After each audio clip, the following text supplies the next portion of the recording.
है तो खबरों को बताते हैं विस्तार के साथ। तो चलिए करते हैं स्वराष्ट्र अंदाज में बुलेटिन की शुरुआत।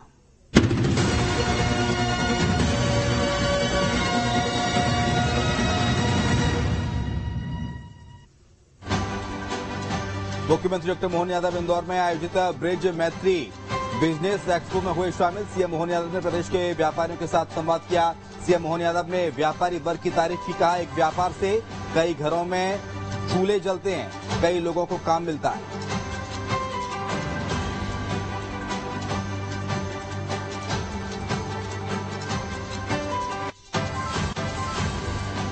से वे भारतीय भाषाओं के फिल्मी पार्श्व गायन की विलक्षण प्रतिभावान कलाकार हैं और इसी उपलक्ष्य में आपकी तालियां बजती रहना चाहिए। हमारे बीच पूरे देश की मशहूर प्लेबैक सिंगर हैं और अपने गायन के लिए जो कि जानी मानी प्रख्यात पार्श्व गायिका हैं। आपको दक्षिण भारत में स्वर कोकिला के नाम से भी जाना जाता है। आपने कई सारे गीत हमको दिए हैं, अपने कई हिंदी फिल्मों में, म्यूजिक एल्बम में पिया बसंती उस्ताद जैसे गीत दिए हैं। और अब हम आग्रह करना चाहेंगे सुश्री केएस चित्रा जी से कि वे अपने भाव, अपने विचार हम सभी के समक्ष प्रस्तुत करने की कृपा करें। आपकी जोरदार तालियों के बीच आमंत्रित करते हैं सम्मानित राष्ट्रीय लता मंगेशकर सम्मान प्राप्त सुश्री केएस चित्रा जी को उनके विचारों के लिए।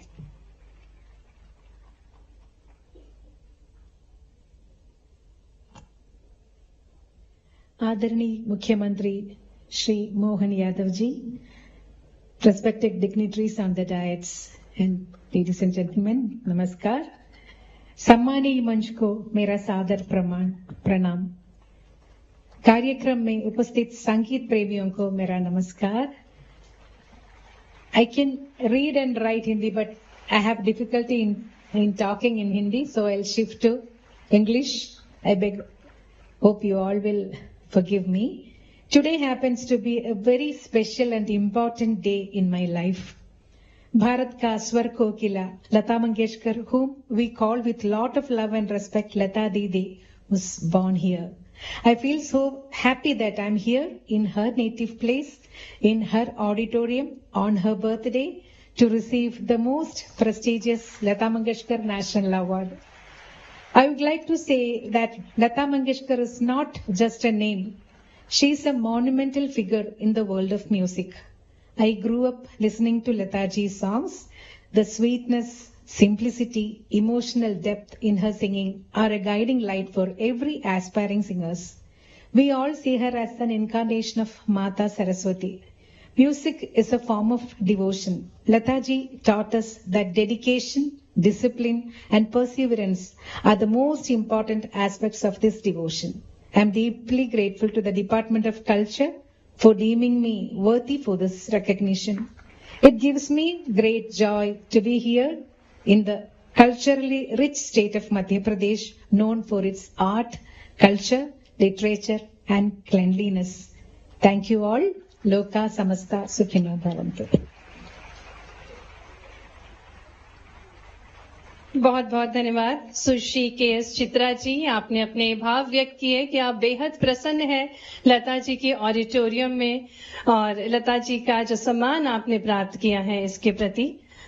और अब हम आग्रह करना चाहेंगे जो अपने संस्कारों से, वेदों के ज्ञान से संपूर्ण मध्य प्रदेश का विकास कर रहे हैं, बात चाहे किसी भी क्षेत्र की हो, आज निरंतर मध्य प्रदेश अग्रणी राज्य बनता जा रहा है और विकास की कमान संभाली है हमारे यशस्वी मुख्यमंत्री जी डॉक्टर मोहन यादव जी ने। जोरदार तालियों के बीच हम आग्रह करते हैं माननीय मुख्यमंत्री जी से कि कृपया वे हम सभी को मार्गदर्शन प्रदान करने की कृपा करें।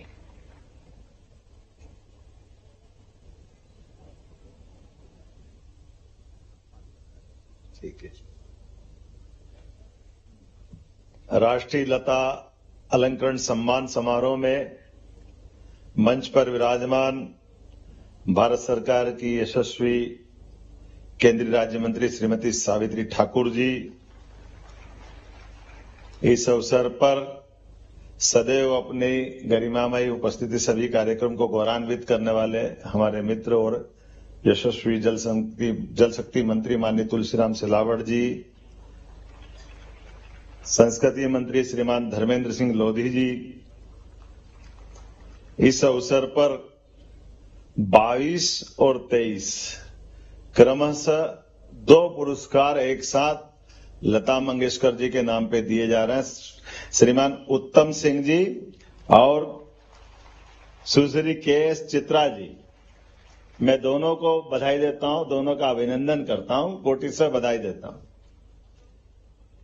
माननीय सांसद हमारे सभी प्रकार के सांस्कृतिक कार्यक्रमों में लगातार गौरवान्वित करने वाले मेरे मित्र श्रीमान शंकर ललवानी जी, राज्यसभा के सांसद सुश्री कविता पाटीदार जी, है क्या कविता जी? कोई बात नहीं, भाव उपस्थिति मान लेते हैं। इस अवसर पर मौजूद हमारे माननीय महापौर श्री पुष्यमित्र भार्गव जी, माननीय विधायक महेंद्र हार्डिया जी, माननीय विधायक रमेश मेंदोला जी, माननीय विधायक श्रीमती मालिनी गौड़ जी, माननीय विधायक सुश्री उषा ठाकुर जी, माननीय विधायक गोलू भाई, आपका नाम राकेश है, मेरे को अब ध्यान में आ रहा है, राकेश गोलू शुक्ला जी, हमारे यशस्वी जिलाध्यक्ष गौरव रणदीवे जी, इस अवसर पर मंचस्थ सभी अतिथिगण, अधिकारीगण, प्यारे मित्रों, आज का दिन तो सुनने का है। लता मंगेशकर जी का नाम लेते ही एक ऐसी अद्वितीय गायिका जिनके लिए 5 पीढ़ी बैठी दिखाई दे रही, हमारी 5 और 6ठी इंतजार करेगी।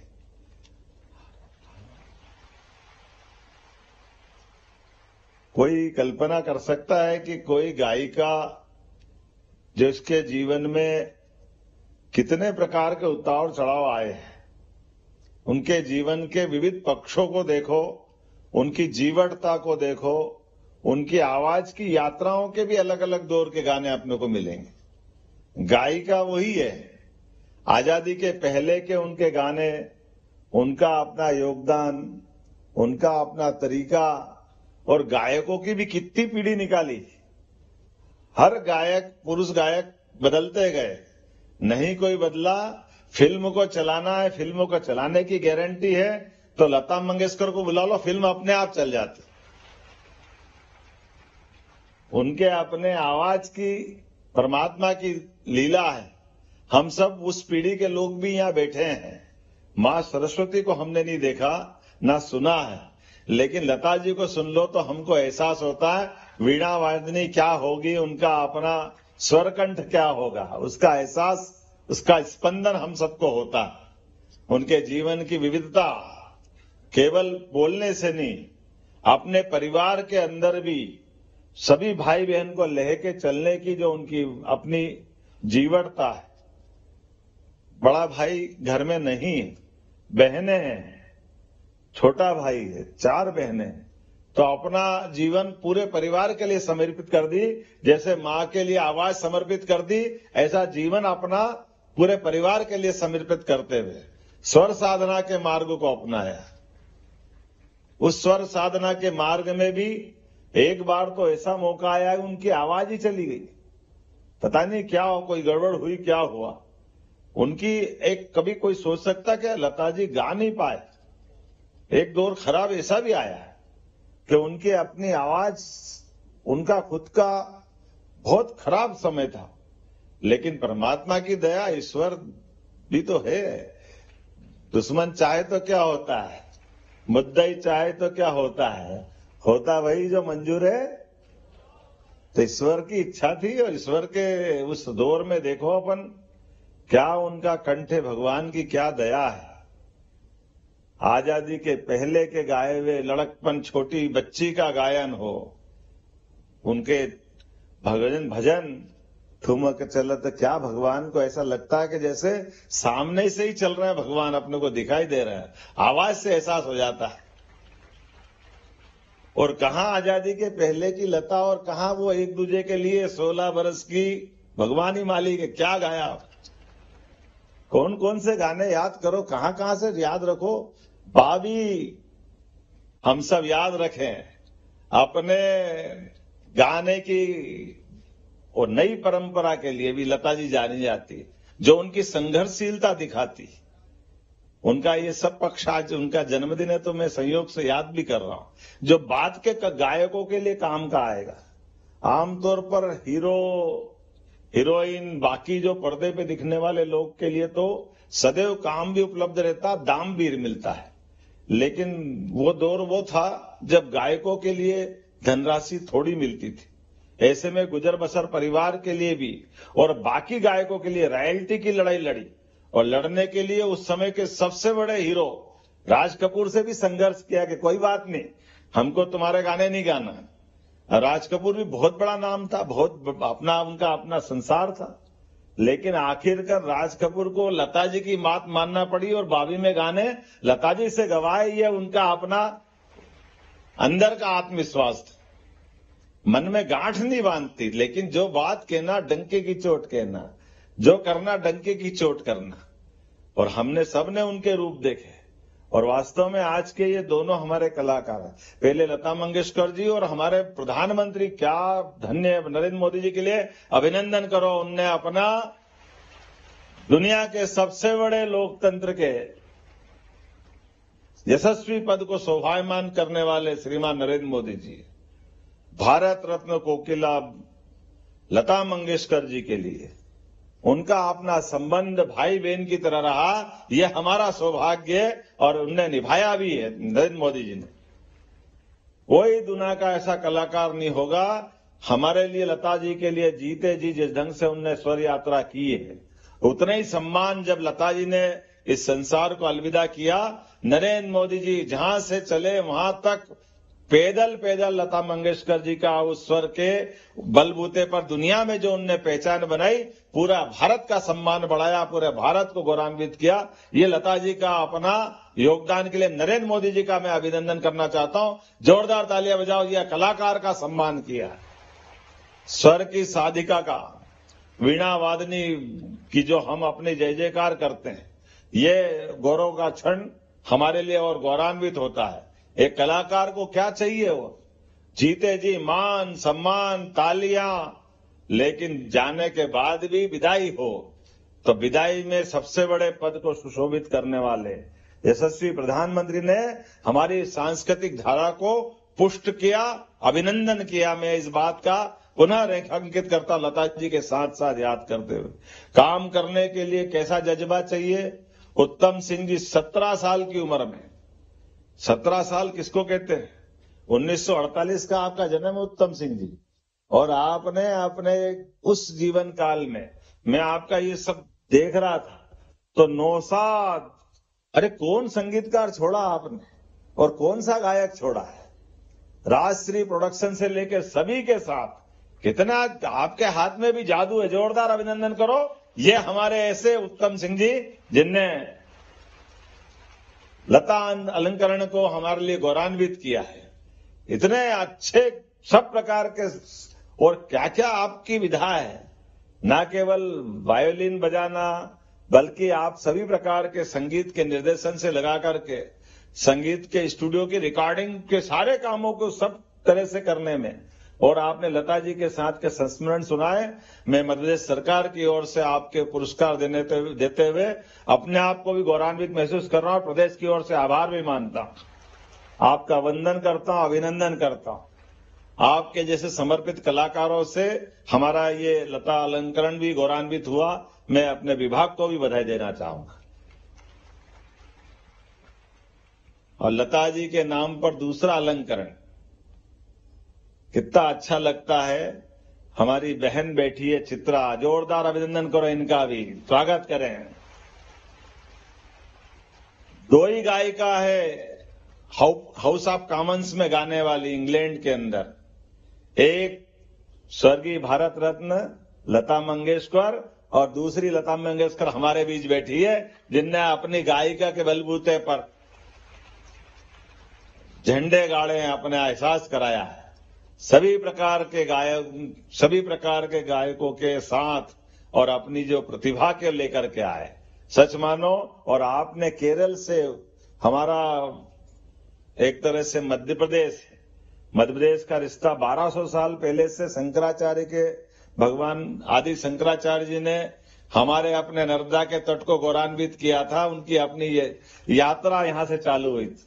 आप भी तिरुवनंतपुरम से आती, केरल से आती है। केरल का हमारा रिश्ता 1000 साल से भी ज्यादा पुराना। मैं आपको बधाई देना चाहता हूं। उनने अपनी साधना के बलबूते पर, आपने अपनी साधना के बलबूते पर सभी प्रकार के गायन में जिस प्रकार से आपने स्वर साधना का यह लंबा मार्ग तय किया है, मैं आपको बधाई देता हूं, वंदन करता हूं, अभिनंदन करता हूं।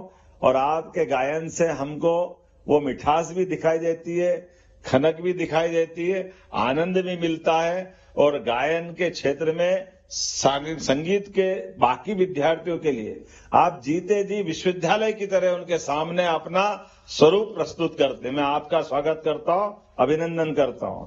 आज के इस अवसर पर मैं कहने के लिए तो बहुत कुछ आया था, लेकिन आज मैंने धर्मेंद्र जी से भी कहा कि अपने को कम बोलना है, हमको सुनना ज्यादा है। और मैं विभाग से जरूर कहना चाहूंगा, इस साल तो आपने 2 पुरस्कार दे दिए, लेकिन हर साल दीजिए भाई, सुनने का मौका मिलता है, एक साथ मत निपटाओ। हर साल का पुरस्कार हर साल को मिलना चाहिए। मैं आश्वस्ति चाह रहा हूं, धर्मेंद्र जी ने अपनी मौखिक स्वीकृति दे दी है, मान के चलते हुए अपना हर साल का अच्छा कलाकार। और ये इंदौर का क्रम इसी प्रकार से जारी रहे। इतना बढ़िया सभागार है, इतना आनंद आपके बीच में आ रहा है। और लता मंगेशकर जी के नाम पर तो जितने प्रकार के पुरस्कार दिए गए, कौन छोड़ा है आपने? देखो तो सही, लंबी लंबी लाइन है। सारे के सारे नौसाद से लगा कर किशोर कुमार, जयदेव, मन्ना डे, खय्याम, आशा भोसले जी, लक्ष्मीकांत प्यारेलाल जी, यशुदेश, राहुल देव बर्मन। अब नीचे ही पढ़ लो तो बहुत है, क्योंकि 38-40 नाम पढ़ेंगे तो समय बहुत लग जाए। जोरदार अभिनंदन करो पूरे कार्यक्रम का। मेरी अपनी ओर से पूरे कार्यक्रम की बधाई। बहुत बहुत धन्यवाद। बहुत बहुत धन्यवाद माननीय मुख्यमंत्री जी। और अब वो पल जिसका हम सभी को बेसब्री से इंतजार था, मधुर संगीत के रसों का श्रवण करेंगे। मैं आग्रह करना चाहूंगी माननीय मुख्यमंत्री जी से, सम्मानीय अतिथिगणों से, कि वे मंच के समक्ष दर्शक दीर्घा में अपना स्थान ग्रहण करने की कृपा करें, क्योंकि अब आपके समक्ष आज जिन्होंने राष्ट्रीय लता मंगेशकर सम्मान प्राप्त किया है, ऐसी प्रख्यात पार्श्व गायिका सुश्री के.एस. चित्रा जी अपनी गीत की प्रस्तुतियां देंगे। साथ ही में सुप्रतिष्ठित संगीत निर्देशक श्री उत्तम सिंह जी भी अपने संगीत के माध्यम से आप सभी का स्वागत करेंगे। ये हम सभी के लिए, पूरे मध्य प्रदेश के लिए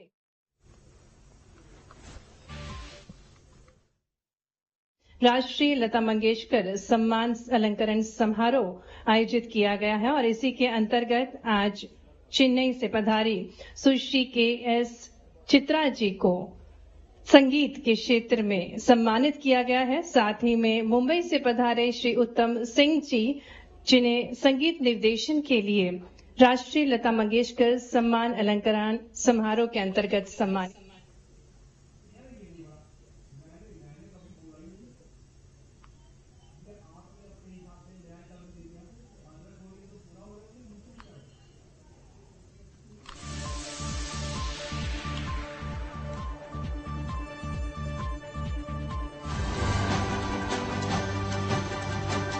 इंदौर में सीएम डॉक्टर मोहन यादव ने ब्रिलियंट कन्वेंशन सेंटर में न्यायाधीशों के लिए बौद्धिक संपदा पर आयोजित संगोष्ठी का शुभारंभ किया। उद्घाटन कार्यक्रम में सीएम डॉक्टर मोहन यादव ने संबोधित किया। संबोधन के दौरान उन्होंने कहा कि न्याय प्रक्रिया काफी जटिल होती है, इसे चुनौती के तौर पर लेने की जरूरत है। सीएम मोहन यादव ने कहा कि देश की न्याय व्यवस्था और न्यायाधीशों के काम की तारीफ भी उन्होंने की। इंदौर में सीएम डॉक्टर मोहन यादव ने राहुल गांधी पर साधा निशाना। राहुल गांधी के राम मंदिर पर दिए गए बयान पर बोले सीएम मोहन। राहुल गांधी के बयान को सीएम ने बताया दुर्भाग्यपूर्ण। कहा कांग्रेस कार सेवकों पर गोलियां चलाने वालों के साथ खड़ी है। कांग्रेस के लोग कभी राम मंदिर दर्शन के लिए नहीं गए। राम मंदिर में प्राण प्रतिष्ठा पर राहुल गांधी ने फिर उठाए थे सवाल। भोपाल में सोयाबीन और खाद को लेकर सीएम डॉक्टर मोहन यादव ने दी बैठक की। सीएम डॉक्टर मोहन यादव ने वरिष्ठ अधिकारियों को आवश्यक निर्देश दिए। सीएम ने किसानों से संवाद के दौरान उनसे डीएपी के बजाय एनपीके खाद के उपयोग को बढ़ावा देने पर जोर दिया। किसानों को जागरूक कर प्राकृतिक खेती को प्रोत्साहित करने के निर्देश दिए गए। सीएम डॉक्टर मोहन यादव ने कहा उर्वरक की मांग बढ़ाने पर कालाबाजारी, अवैध भंडारण, नकली उर्वरक निर्माण को निरीक्षण कर रोका जाए। मध्य प्रदेश में भारतीय जनता पार्टी के सदस्यता अभियान जारी। भोपाल स्थित भाजपा के प्रदेश मुख्यालय में अभियान के दूसरे चरण को लेकर बैठक हुई। अभियान को लेकर की गई समीक्षा बैठक, दूसरे चरण को लेकर बनाई गई रणनीति। बैठक के बाद सीएम डॉक्टर मोहन यादव ने कहा, सभी जनप्रतिनिधि सदस्यता अभियान में लगे हुए हैं, आने वाले समय में और मेहनत करेंगे।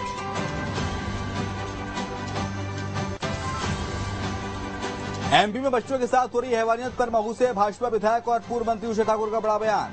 उषा ठाकुर ने कहा, इंदौर में मां अहिल्या की नगरी है। ये वही शहर है जिसने बच्ची के साथ दुराचारी को पूरे देश में सबसे पहले 1 महीने के अंदर फांसी की सजा सुनाई थी।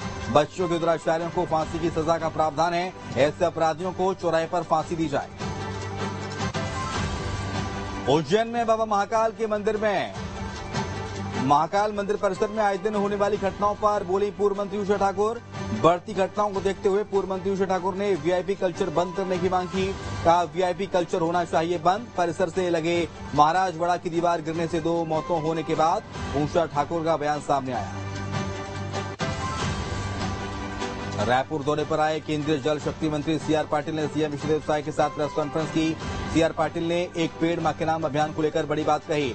कहा, एक पेड़ मां के नाम अभियान की वजह से जल की शुद्धता बढ़ी। सीएम साय ने छत्तीसगढ़ में 4 करोड़ पौधे लगाने का लक्ष्य को लेकर दोहराया।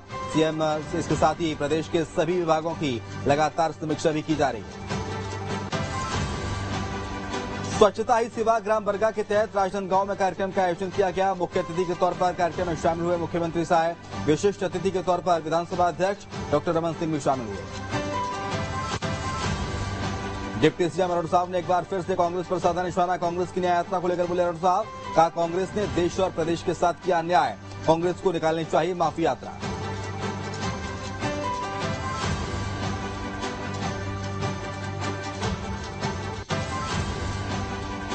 रायपुर में भाजपा के प्रदेश महामंत्री संजय श्रीवास्तव ने कांग्रेस की न्याय यात्रा पर बोला हमला।